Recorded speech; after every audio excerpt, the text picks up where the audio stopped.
tema que quiero compartir con ustedes esta mañana es un tema sencillo, muy fácil de entender. El mensaje.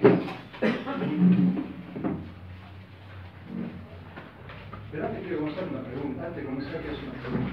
¿Cuántos de ustedes han oído hablar alguna vez de la ciudad de Refugio, hermano? Ciudad de Refugio, muy poquito. Bueno, entonces el tema va a ser un tema muy interesante, muy lindo.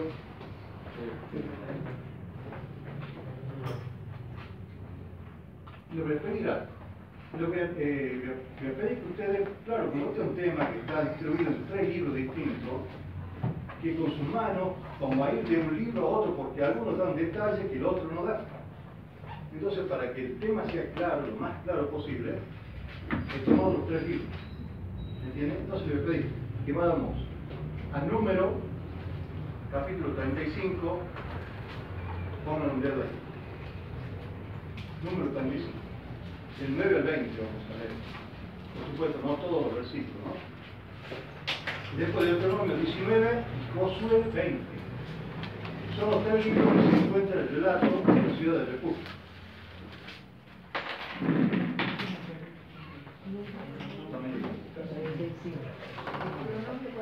19, en el último libro, Josué 20. Así pongan el dedo o un marcador o algo para que lo puedan encontrar fácilmente.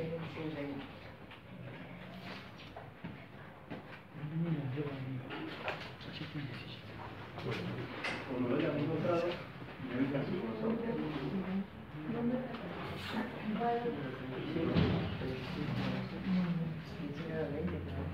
Existe una ley en el pueblo de Israel y cuando yo la leía, mi pensamiento era: ¿qué ley más dura? Era una ley, que el Señor me perdone, que es primitiva. Pero después, cuando uno se pone a estudiar el tema realmente, se da cuenta que no tiene nada de eso. ¿Y de qué ley estoy hablando? Vamos al libro de Éxodo, capítulo 21. Éxodo 21.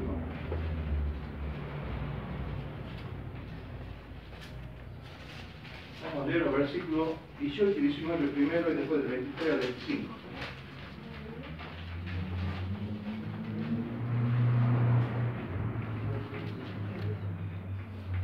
Éxodo 21, 18 y 19.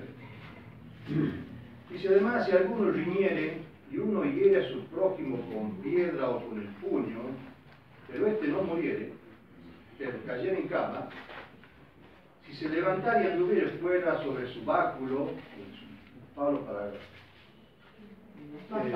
bastón, exactamente, entonces será absuelto el que lo hirió, solamente le santificará lo que estuvo sin trabajar, y hará que le cure. Como si alguno reñía con otra persona y lo lastimaba, pero la verdad que era una cosa simple, no era muy peligrosa. El tiempo que esta persona estaba sin trabajar, la persona que lo había herido tenía que pagar. Pero ¿qué pasaba cuando la cosa iba mayor? Entonces el Señor ya puso una ley un poco más dura. Como le habla del 23 al 25. Mas si hubiere muerte, entonces pagará vida por vida, ojo por ojo, diente por diente, mano por mano, pie por pie, quemadura por quemadura, herida por herida, golpe por golpe. Entonces allá la cosa se ponía muy dura. Si se mató una persona, esa persona tiene que morir. Si le saca un ojo, también le tienen que sacar un ojo a esa persona. Se conoce en el mundo como la ley del talión. Pero la palabra talión no existe en la Biblia. Pero se hizo popular con ese nombre. ¿Qué significa talión? Es una palabra latín, que significa idéntico o semejante. ¿Cuál era la intención del Señor de poner esta ley? ¿Saben cuál es el sentimiento, el pensamiento humano? Si vos me echas una, yo te hace dos. Si vos me matas un hijo, te voy a matar 2 hijos. Ese es el pensamiento humano. Siempre queremos que nuestra venganza sea más grande o peor de lo que nos hicieron. Y con esta ley, Señor, ¿qué quería hacer? Poner un límite a la venganza. Ojo por ojo, diente por diente. Entonces ahí comencé a comprender un poco mal, Señor. Yo lo había mal interpretado. Poner un límite a la venganza, dice. Y esta ley pasó a la historia como el Código de Hammurabi. Entonces, ¿escucharon hablar alguna vez del Código de Hammurabi? Contaba en 282 leyes escritas en una piedra que lo está ahora en el Museo del Louvre. Y que ahí está escrita esta cosa, pero era una ley un poco, digamos, como todas las leyes paganas, no podían ser igualitarias para todo el mundo.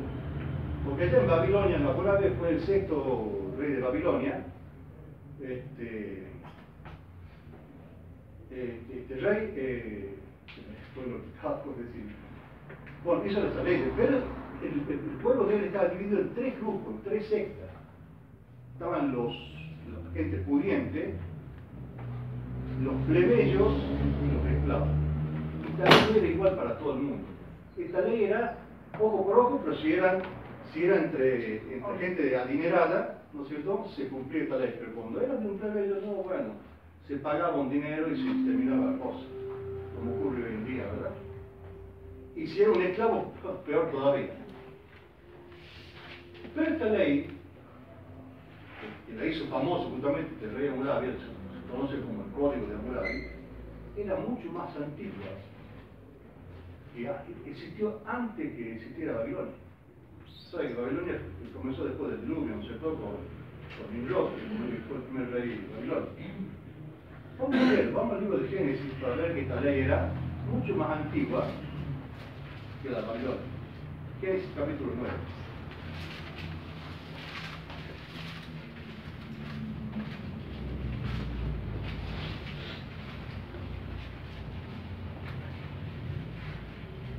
Terminó el diluvio,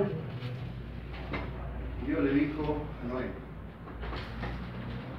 capítulo 9, versículo 6.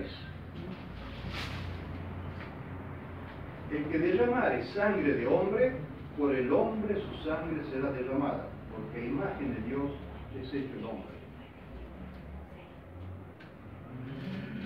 Termina el diluvio y esa orden le dio Dios. Si alguien mataba a alguien, esa persona tenía que morir. Pero ¿qué pasaba si alguien mataba a alguien, pero que no tenía intención de matar? No, qué sé yo, agarró, vamos a leer el ejemplo que da la Biblia, ¿no? Un ejemplo muy interesante. Vamos a Deuteronomio, por ejemplo, capítulo 19, versículo 5. Deuteronomio 19, versículo 5. ¿Qué pasaba cuando alguien no tenía intención de matar? Ni siquiera lo conocía a la persona. O eran amigos. No había ningún tipo de enemistad con esa persona y por negligencia de uno mataba al otro. Como el ejemplo que da la Biblia, que es muy interesante. 19.5. Dice, como el que fuere con su prójimo al monte a cortar leña y al dar en su mano el golpe con el hacha para cortar algún leño, saltara el hierro del cabo y diere contra su prójimo y éste muriere, aquel huirá a estas ciudades y vivirá. No tuvo ninguna intención de matar, pero al dar el golpe con el hacha salió el cabo, ¿no?, y le dio la cabeza a la otra persona y lo mató. Entonces, ¿qué se hacía así? Bueno, la orden era sangre por sangre, vida por vida. Pero la persona era inocente. Entonces Dios determinó que el pueblo de Israel tuviera ciudades de refugio para este tipo de casos. ¿Qué debe hacer el homicida? Entonces, aquí ahora, hermano, vamos a ir de un libro a otro. ¿Qué debe hacer el homicida en el momento que cometió ese hecho? Vamos a leer lo que dice Josué capítulo 20, versículos 2 y 3. Josué 20, versículos 2 y 3.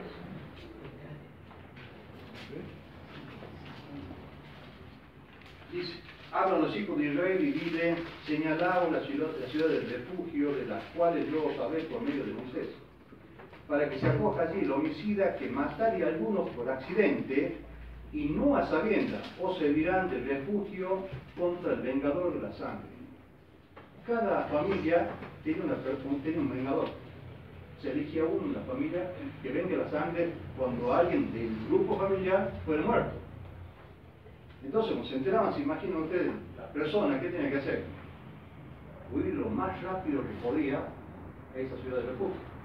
Como nos dice el cuenta alemán Alemán en el libro Patriarca Profeta, página 337, ya dice lo siguiente: el que huye a la ciudad de refugio no podía demorarse. Abandonaba a su familia, su ocupación, no tenía tiempo para despedirse de los seres amados. Su vida estaba en juego y debía sacrificar todos los intereses para lograr un solo fin: llegar a un lugar seguro. Olvidaba el cansancio, no le importaban las dificultades, no osaba minorar el paso, ni siquiera por un momento, hasta hallarse dentro de la muralla de la ciudad. Entonces tenía que salir corriendo. ¿Se imaginan ustedes? No saludar a nadie, no despedirse de nadie, porque después de un momento el vengador de la sangre lo podía alcanzar y lo mataba. Entonces tenía que ir a esa ciudad, ya determinada por Dios, como ya vamos a ver, para huir del vengador de la sangre. Porque si el vengador de la sangre se encontraba fuera de esa ciudad y lo mataba, era sepultura. Tenía derecho de hacer eso. Tenía derecho a hacer, exactamente. Pero si entraba a la ciudad, el vengador de la sangre no se podía vengar. No, pero estaba dentro de la ciudad de refugio. Ya vamos a ver, todos esos detalles los vamos a ver. Al final lo vamos a ver. Si alguno tiene alguna duda, hágame las preguntas. Pero ya vamos a ver todos los detalles y por qué, qué significaba todo eso. Todo tiene un significado maravilloso, hermano. Esas ciudades, lo que sí quiero resaltar una cosa, esas ciudades tenían que ser levitas. No pertenecían a ninguna otra tribu que no sea la tribu de Leví. Y vamos a ver por qué. Pues tiene una razón. Si quieren leerlo, número 35, versículo 6.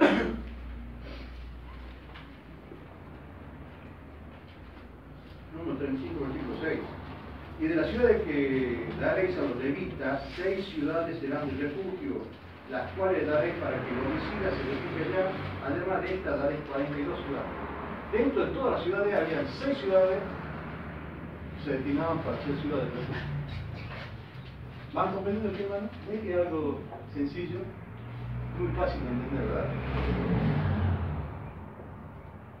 Ahora, ¿cómo deberían estar los caminos? Se imagina una persona que va huyendo, tenía que saber perfectamente bien por dónde tenía que ir. Los caminos no tienen que estar tapados por maleza, ni nada de esas cosas. Tenía que ser bien claro para que la persona no perdiera tiempo. Su vida era la que estaba en juego.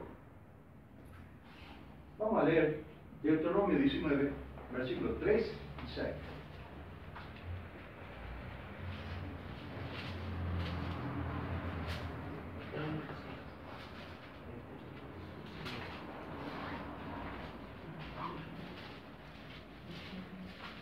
Versículos 3 y 6.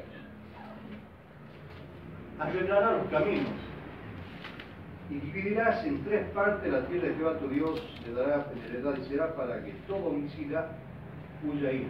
¿Qué dice el Señor? Tiene que estar bien arreglado los caminos, cortado los pastos, sea bien claro para que la persona no se desvíe. 6.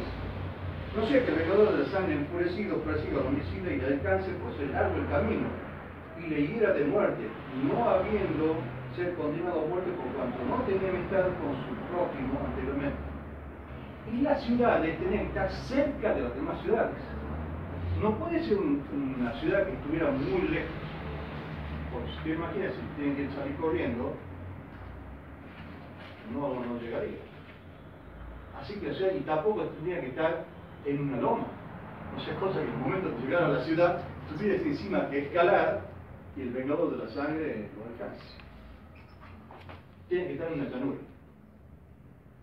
Y como dice la voy a leer una cita de hermano Páez, que también está en el libro Patriarca y Profeta. Después, si ustedes quieren leerlo en su casa, hermano, lea la página 336, no está definido, ahí están los detalles de la ciudad del refugio. Por decir, la ciudad del refugio estaba distribuida de tal modo que había una a medio día de viaje. De cualquier parte del país, los caminos que conducían a ella debían conservarse en buen estado, y a lo largo de ellos debían poner postes que llevaban caracteres claros y distintos a la inscripción, refugio. Tengan una señal que mostraban el lugar, que tengan que salir corriendo y que debe decir refugio, para que la gente no se perdiera en el camino, para que el fugitivo no perdiera un solo minuto.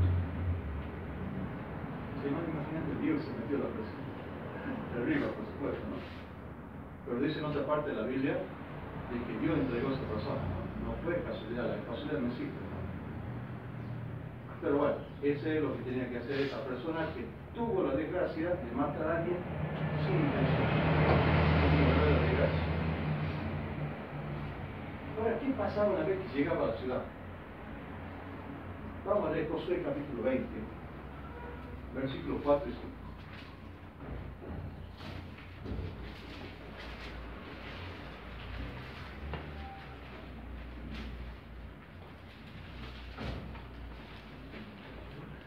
Josué 20, versículos 4 y 5. Dice lo siguiente: el que se acogiere a alguna de aquellas ciudades se presentará a la puerta de la ciudad y expondrá sus razones en oído de los ancianos de aquella ciudad. Y ellos le recibirán consigo dentro de la ciudad, y le darán lugar para que habite con ellos. Y si el vengador de la sangre le siguiere, no entregará en su mano al homicida por cuanto hirió a su prójimo por accidente, y no tuvo con él ninguna enemistad antes. Entonces, ¿qué tenía que hacer el homicida? Ir, presentarse a la puerta de la ciudad, hablar con ancianos, exponer su caso. No lo buscaban todavía, ¿no? Lo recibían, para que el vengador de la sangre no lo vaya a matar. Porque si lo mataba fuera de la ciudad, lo podía matar. Pero dentro de la ciudad no lo podía matar.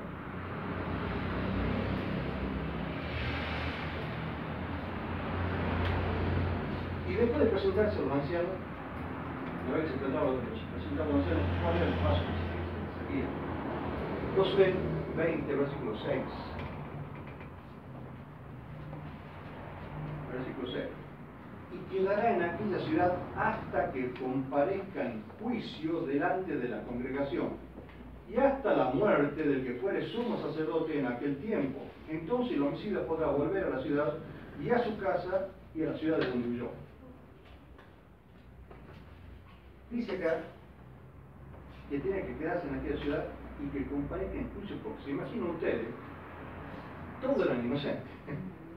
Hoy en día usted le pregunta a cualquier homicida, todos dicen que son inocentes. Entonces no. Por eso tenían que ser ciudades levitas, hermanos, porque ellos tienen el conocimiento de la palabra de Jehová, más que todas las demás tribus.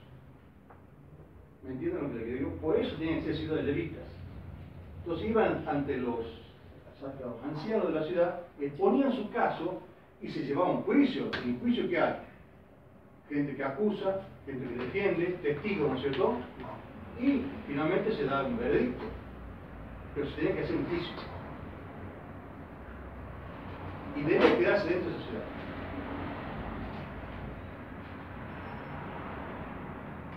Ahora en todo juicio hay testigos, ¿entiendes? Sí, sabemos, ¿verdad? Vamos a leer el número. Versículo 30.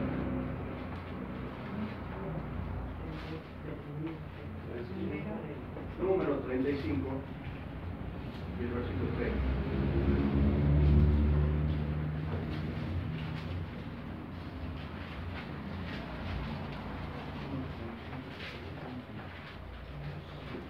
Dice: cualquiera que diere muerte a alguno por dichos de testigos, dichos de testigos morirá el homicida.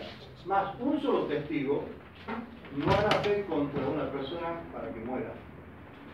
No puede haber un acusador. Tiene que ser por menos de 2 para arriba. Eso Dios le determinó así. ¿Y sabe? Si no también dijo, ¿no? Inclusive Pablo también dijo: no acepte la función con un anciano, sino con 2 testigos. porque es muy fácil acusar. Porque ¿sabe cuál era la cosa, hermano? El testigo era el que primero le daba la pedrada. Cuando había que apedrear a alguien, las personas que eran testigos son las primeras que tenían que darle la pedrada. Así que ser testigo, hermanos, era una cosa complicada. Ahora, ¿qué pasaba si el testigo era falso? Porque en aquella época también había testigos falsos, como hoy en día también. ¿Qué debe hacer? ¿Cómo? ¿Al testigo falso lo apedreaban? No, es que dice la Biblia. La Biblia tiene como. Deuteronomio 19, versículo 18 y 19.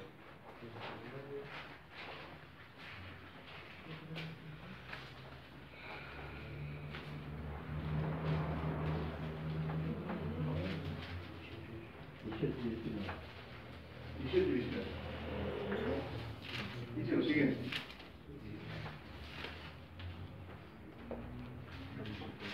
Y los jueces inquirirán bien. Deben investigar en profundidad. Deben inquirir bien.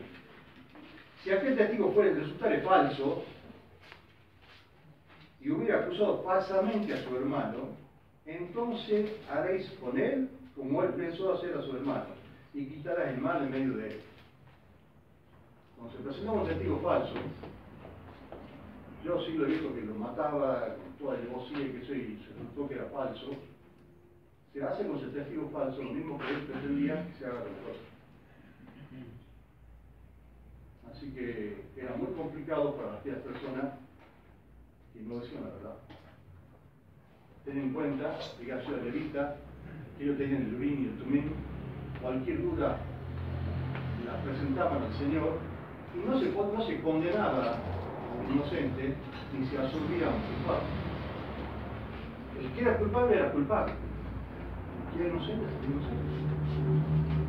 Aquí no había error. Yo sí me entiendo lo que decir, por eso eran ciudades levitas. ¿Qué pasaba a esa persona? Bueno, después del juicio, ¿qué pasaba después del juicio? Se van a imaginar ustedes como tecnicólogo, ¿verdad? Haciendo todo lo que estamos viendo hasta ahora. Llegaba la persona que la mató a alguien a la ciudad, se presentaba a los ancianos. Los ancianos hacían un juicio con esas personas, se determinaba si era inocente o culpable. Ambas partes traían su gente que no se atestiguaba, ¿no es cierto? Uno a favor y otro en contra. Pero ¿qué pasa ahora después del juicio? Una vez que la persona se haya determinado que era inocente, ¿qué pasa? Porque si era culpable, nomás se le entregaban el acto al vengador de la sangre y se terminaba el asunto. Pero si era inocente, vamos a leer número 35, versículos 25 y 28. Número 35.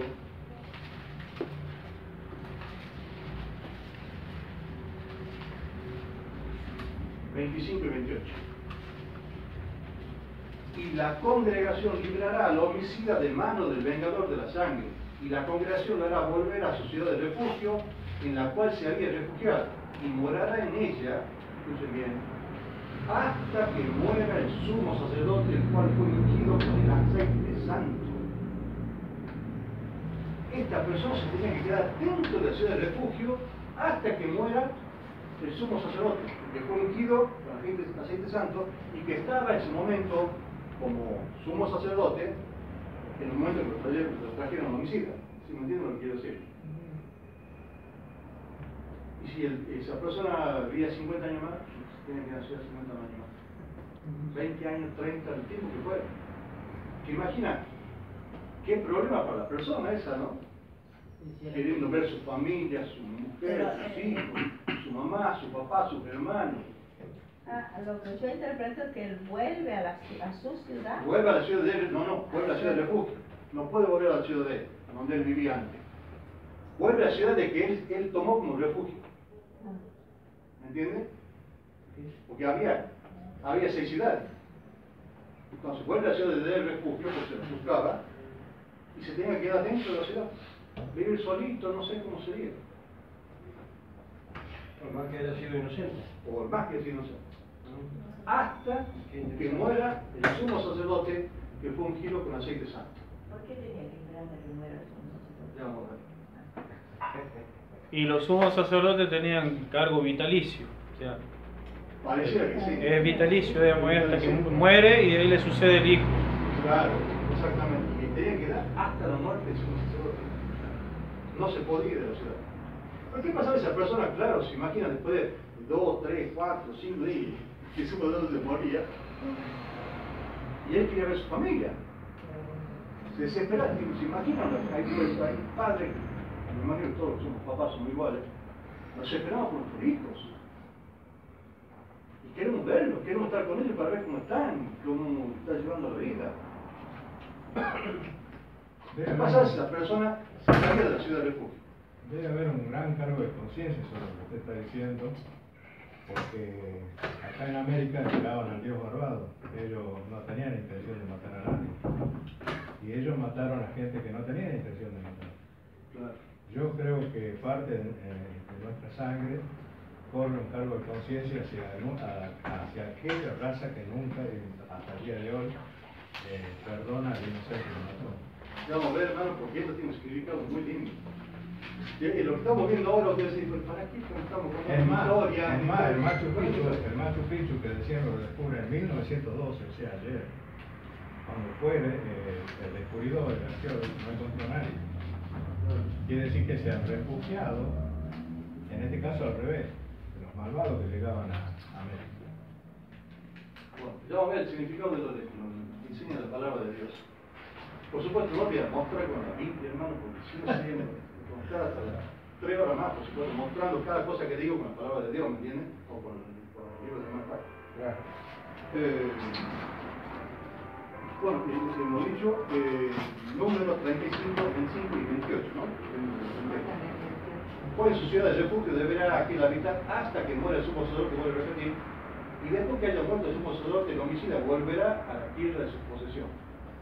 Recién, cuando muera el sumo sacerdote, podría volver a donde vivía con su familia. Ahora surge una pregunta. ¿Qué pasa si salía de los límites de la ciudad? Número 35, versículos 26 y 27. Mas si el homicida saliere fuera de los límites de su ciudad de refugio, en la cual se refugió, y el vengador de la sangre le hallare fuera del límite de la ciudad de su refugio, y el vengador de la sangre matare al homicida, no se le culpará por ello.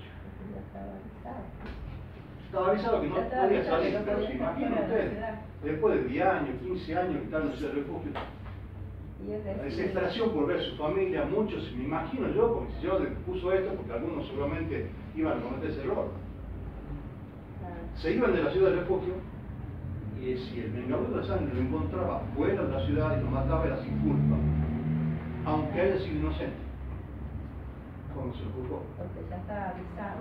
Pero claro, y ella estaba avisada. No se podía ir de la ciudad. Se tiene que quedar hasta la muerte del sumo sacerdote que fue ungido con aceite de sangre. La clarita está acá. ¿Quién tiene este beneficio? ¿Era para cualquier persona o solamente para los hijos de Israel? Vamos a ver que la Biblia nos responde. Número 35:15. Estas 6 ciudades serán de refugio para los hijos de Israel y para el extranjero, y el que mora entre ellos, para que huya allá cualquiera que hiere de muerte a otro sin intención. Era para todo el mundo que esté dentro del pueblo de Israel, extranjero, el sea el que sea. Esta es una lección, hermano, muy interesante. Qué Dios grande que tenemos realmente, hermano, ¿no? Un Dios que no discrimina jamás a nadie, nunca.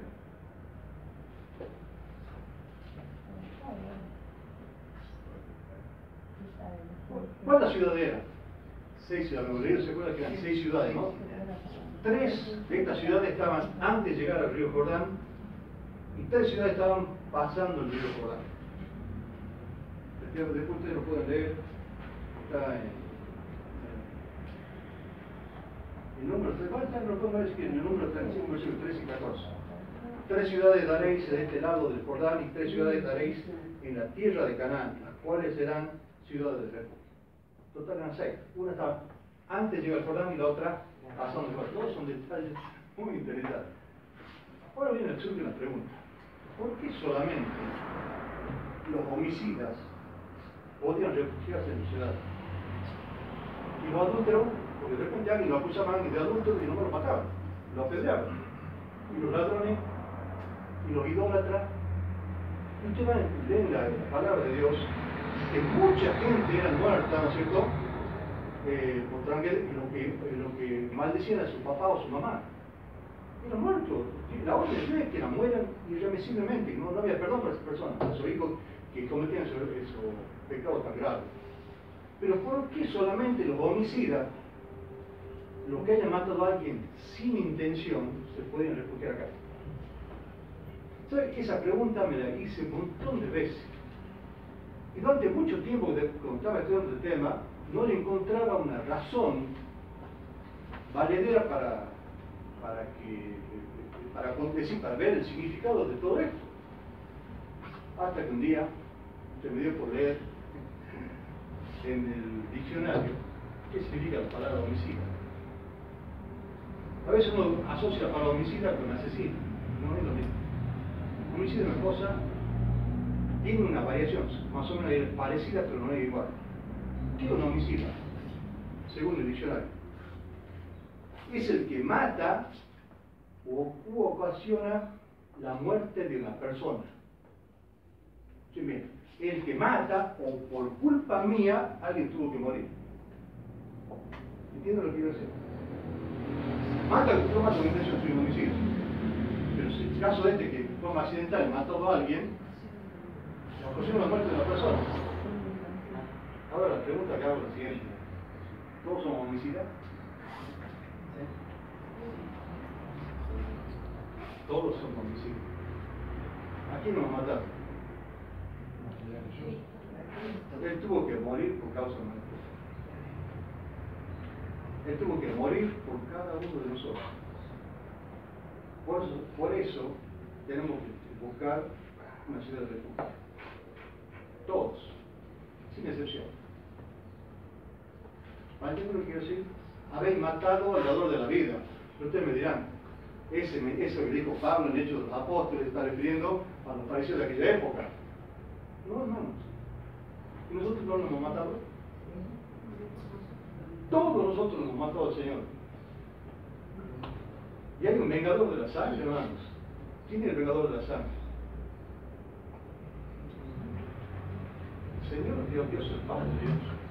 Hemos matado a su único hijo. ¿Van entendiendo ustedes el significado de la palabra de la ciudad de refugio? Vamos a leer alguna cosa.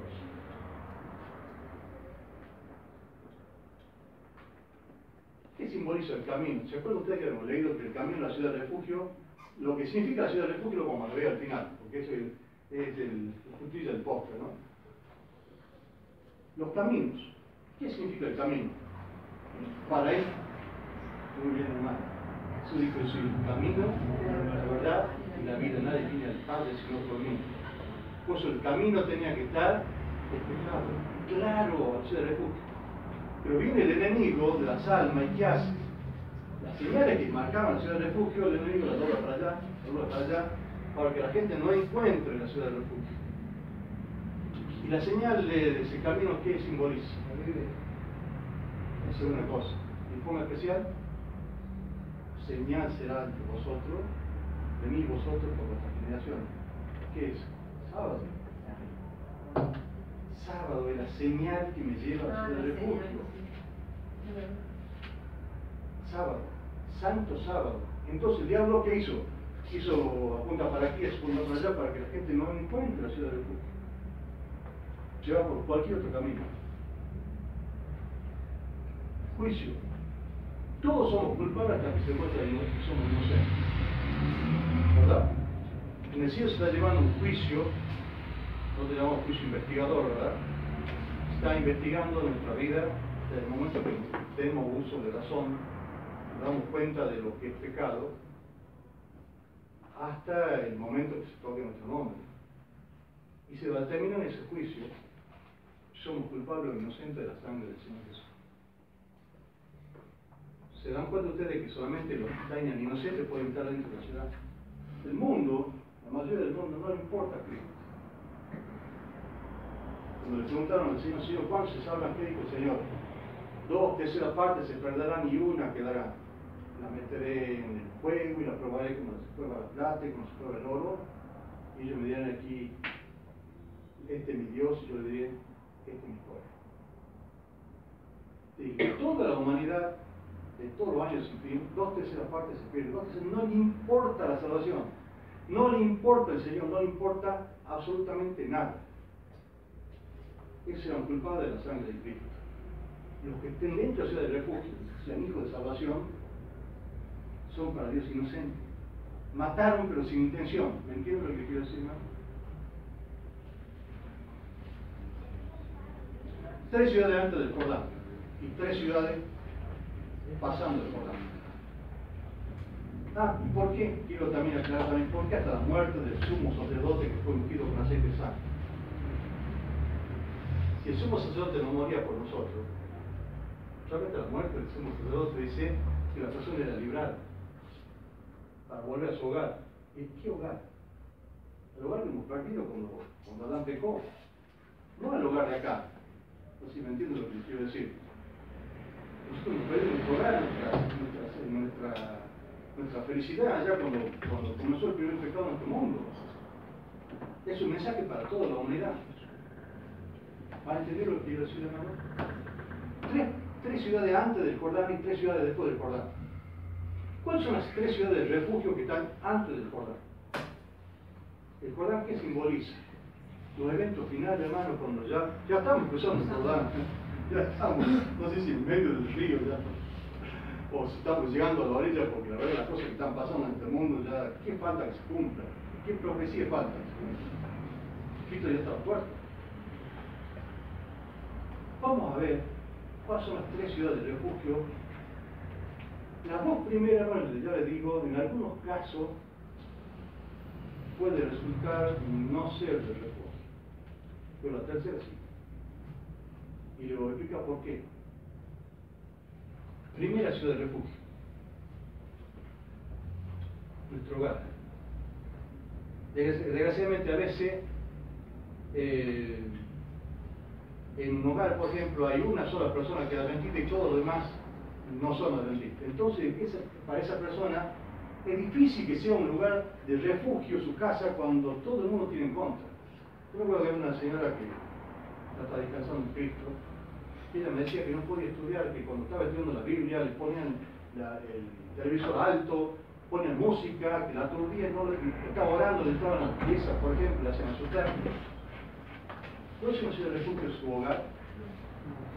Escuchen lo que mi hermano Pablo dice en el libro La Temperanza, página 186. Haced del hogar un sitio donde existan el gozo y la cortesía y el amor. ¿Qué debe existir en el hogar? Gozo, la cortesía y el amor.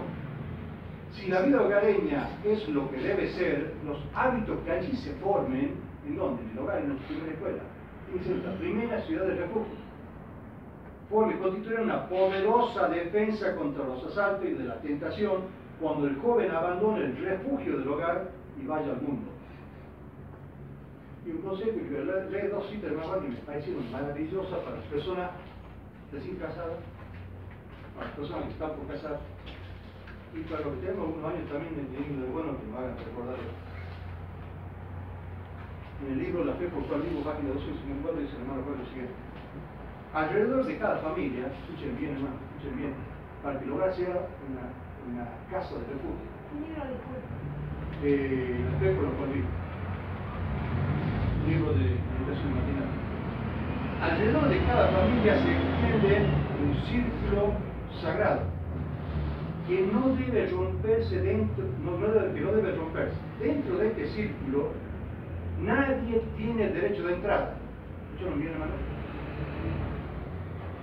Dentro del círculo del hogar, ninguna persona extraña tiene derecho de entrada.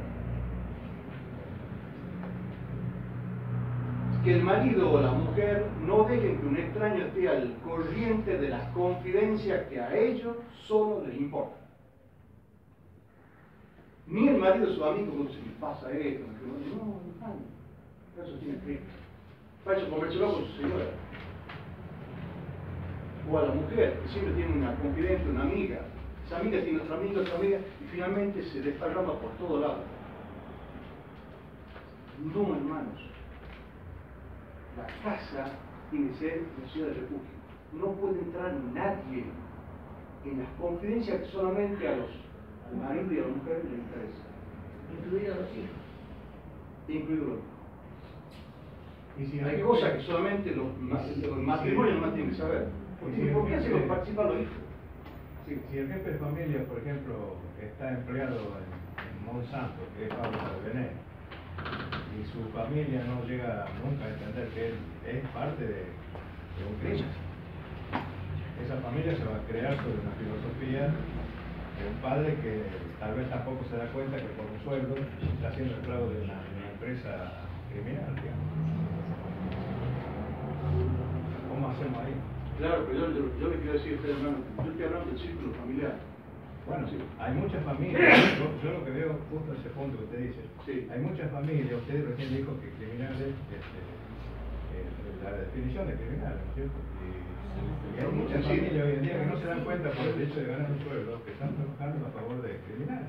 Bueno, y si no se da cuenta, ni se culpa, pero si se da cuenta y sigue trabajando, ya sería con culpa, hermano.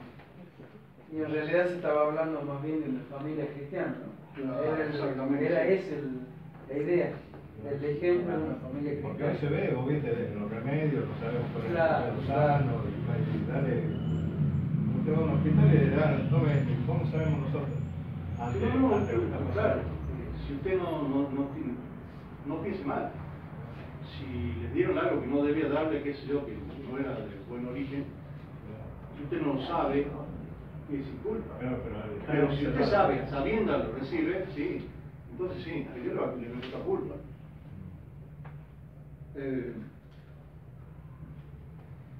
Ministerio de Curación, página 336. Solo donde reina Cristo puede haber cariño profundo, fiel y abnegado. En una casa el matrimonio tiene que estar formado por tres personas: el marido, la mujer y Cristo. Porque si Cristo no mora en el hogar, es vano, tanto, tarde o temprano se va a destruir. Tarde o temprano se va a destruir.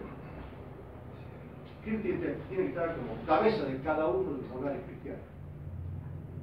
La iglesia, testimonio para la iglesia, página 362. Los ángeles de Dios serán huéspedes en tal hogar, y su santa vigilancia será un refugio para el matrimonio.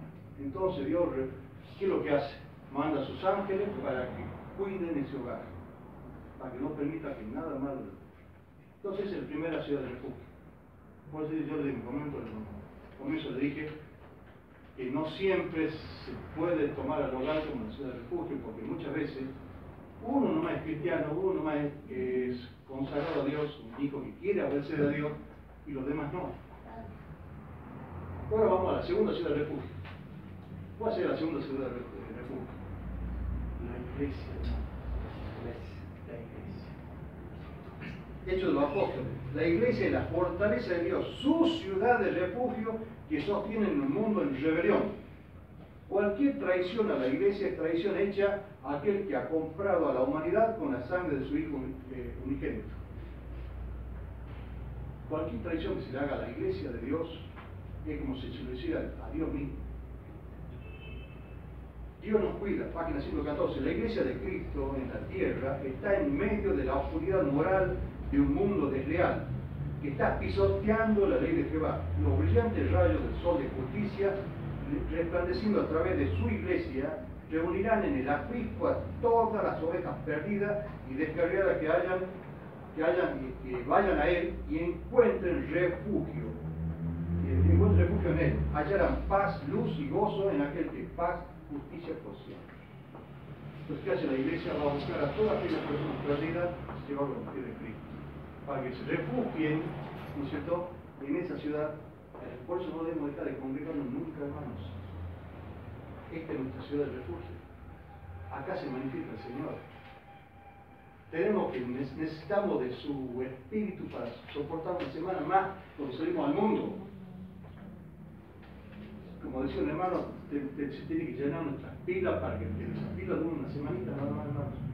Y si nosotros dejamos de ir a la iglesia, ¿qué va a pasar? Nos comenzamos a apartar de Cristo. Simplemente eso. Y si nos apartamos de Cristo, nos salimos de la ciudad del refugio, nos encuentran fuera, ¿y qué va a pasar con nosotros? ¿Sabes lo que pide el Señor? Librarnos de la muerte segunda. La muerte primera no, quizá algunos toques, ¿no? Pero la muerte segunda es de esa muerte la que el Señor nos quiere librar. Por eso Él puso esta ciudad de refugio. Es un mensaje para todos nosotros, para todos los tiempos, para todas las épocas. Y por último, ¿cuál es nuestro refugio? El más grande de todos.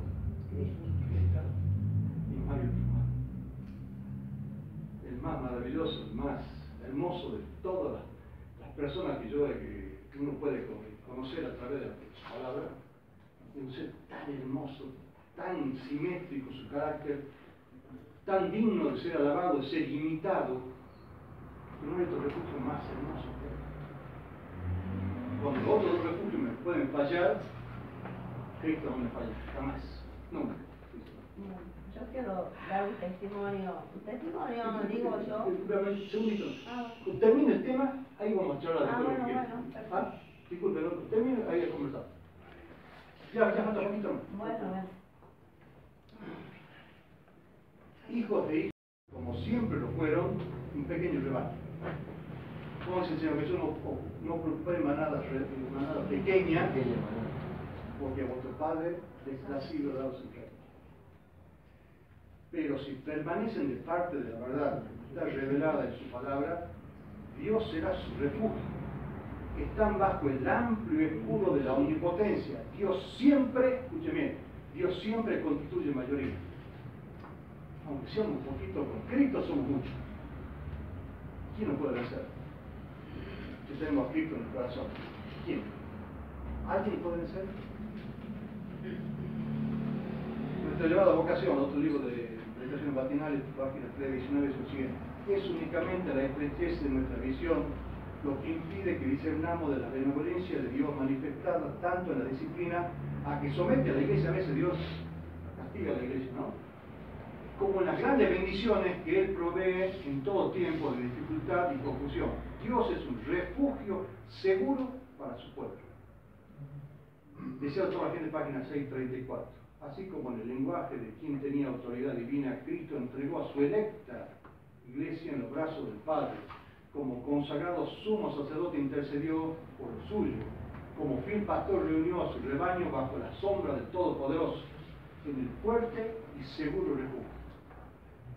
Ya ven, para terminar, quiero redondear lo que hemos estado estudiando con dos citas de Manuel. Patriarca y Profeta, página 494. La ciudad de refugio destinada al antiguo pueblo de Dios eran un símbolo del refugio proporcionado por Cristo, el mismo Salvador misericordioso que designó estas ciudades temporales de refugio proveyó para el derramamiento de su, por el derramamiento de su propia sangre, un asilo verdadero para los transgresores de la ley de Dios, el cual puede huir de la segunda muerte y hallar seguridad. No hay poder que pueda arrebatar de sus manos las almas que acuden en busca de perdón. Cuando nosotros vamos a Cristo y le pedimos perdón, ¿alguna vez le han pedido perdón al Señor por haber matado a su hijo? ¿A su único hijo? Es lo que la Biblia llama el pecado oculto. ¿Han pedido perdón alguna vez? Pidan perdón. Yo le pido perdón. ¿Cómo es su pregunta? No escuché bien. Si alguna vez pedimos perdón, dice. Por haber matado al único hijo de Dios. A Cristo. ¿Lo hemos matado? ¿O no lo hemos matado? ¿No murió por culpa nuestra? ¿Sí? Sí, lo hemos matado. Tenemos que pedirle perdón, hermanos. Para poder estar dentro de la ciudad del refugio. Ser considerado inocente. El pecador está expuesto a la muerte eterna hasta que encuentre un escondite en Cristo, así como la demora y la negligencia podían privar al fugitivo de su única oportunidad de vivir. También la tardanza y la indiferencia pueden resultar en ruina del alma. Satanás, el gran adversario, sigue los pasos de todo transgresor de la santa ley de Dios, y al que no se percata del peligro en el que se halla y no busca fervorosamente abrigo en el refugio eterno, será víctima del destructor. Dios es el a quien nosotros matemos el el vengador de la sangre, pero Satanás es el brazo ejecutor, está pidiendo día y noche. Ustedes no salgan a la calle. ¿Saben? Una vez un predicador dijo eso del público y me dijo, quedó tan grabado a fuego, hermano, que cada vez que salgo a la calle pienso que el diablo me está pidiendo en ese momento para matarme. ¿No es eso el libro de Apocalipsis? Nos acusa de día y de noche, todo el tiempo. No hay un día que no nos acuse. Como dice este hermano, no, yo me voy a esconder detrás de este hermano para que no me vea el diablo y no sé, no me acuse. No es como nosotros, por ejemplo, nosotros vemos un poco de gente, nomás el diablo nos ve todo. Está por detrás de todo. Nos está pidiendo mañana, tarde y noche para matarnos a todos. Y si yo salgo de la ciudad de refugio, hermano, ¿qué va a pasar? Puedo perder mi vida eterna. Es mi vida eterna lo que está afuera. ¿Se van dando cuenta, hermano, el mensaje de esta mañana? Tenemos que acudir a Cristo, primero a buscar refugio en nuestro hogar, que nuestro hogar sea una ciudad de refugio. Si no podemos conseguirlo, que la iglesia sea una ciudad de refugio, pero también que Cristo sea nuestra ciudad de refugio. Decíamos. Y las 3 ciudades después de Juan. Contemos el cielo, hermano. Todavía en nuestro hogar, en nuestra casa, con nuestros amigos, con nuestra familia. Nos vamos a reunir todos los sábados con Cristo y lo vamos a tener a Cristo por toda la eternidad. Exactamente.